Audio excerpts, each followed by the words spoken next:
Nate Silver, I know you can't make any kind of a formal change to your forecast right now. It's going to take a couple of days for that, or at least several hours. But is it fair to conclude or not that Joe Biden is the front runner now? He is, and I think people have been talking about Michigan, the possibility for a comeback, but not every nomination lasts until the bitter end. Bernie Sanders lost all the kind of Democratic equivalent of swing states tonight, basically, right? There's already some polling in Michigan, and the polling was way off in Michigan last time, showing Sanders behind there. It may just be that voters do not want another very long and drawn-out nomination process, that Joe Biden, there is a big African-American vote in Michigan. So I want to be like a little contrarian to the contrarianist here and say maybe it will be actually kind of easy for Biden. Who knows? That's a possibility, too.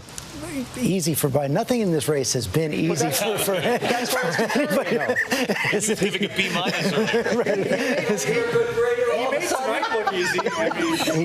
He did make tonight look easy so far. Let's take one last look before we go at what the states that are still being counted right now. That is the state of Texas. Right now, 82% of the vote now in.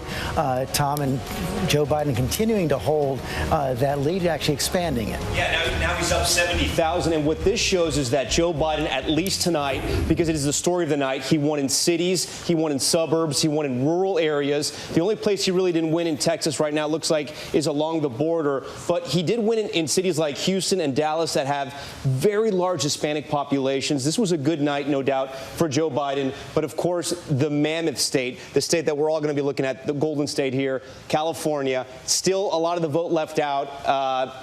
Bernie Sanders is at 30%. The big question, George, and we'll know in a couple days, how big was his victory here? How many delegates is he going to pull from the 415 and where that puts him? But in the headline war, it's a good night for Joe Biden. And let's take one last look at the state of Maine. Can't forget about Maine. Another big surprise. Let's see. Separation by about 3,000 votes, if that. 2 percentage points, 91. And this is good. This is going to be really close. I mean, we'll probably find out about this maybe tomorrow. But just a big surprise, George. You know, who thought Joe Biden 4 days ago was going to win Maine? Elizabeth Warren breaks the threshold at 17%. She'll get some delegates there. But, you know, with Bernie winning his home state, then New Hampshire, you think that trend would continue into Maine. And yet voters in Maine went for Joe Biden. A lot of them, they may split the delegates, but it's a good night for him.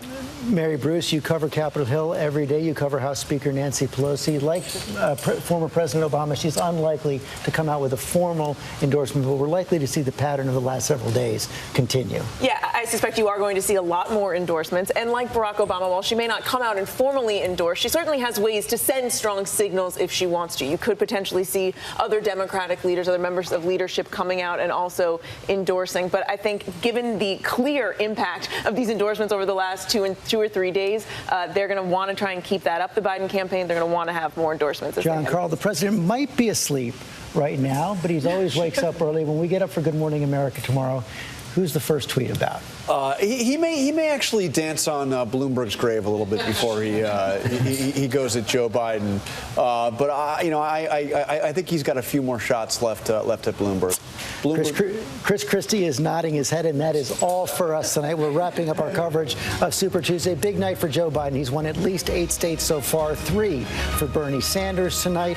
Michael Bloomberg wins American Samoa after spending $500 million in this campaign. The race will be very different tomorrow. We'll be right there first thing in the morning on GMA.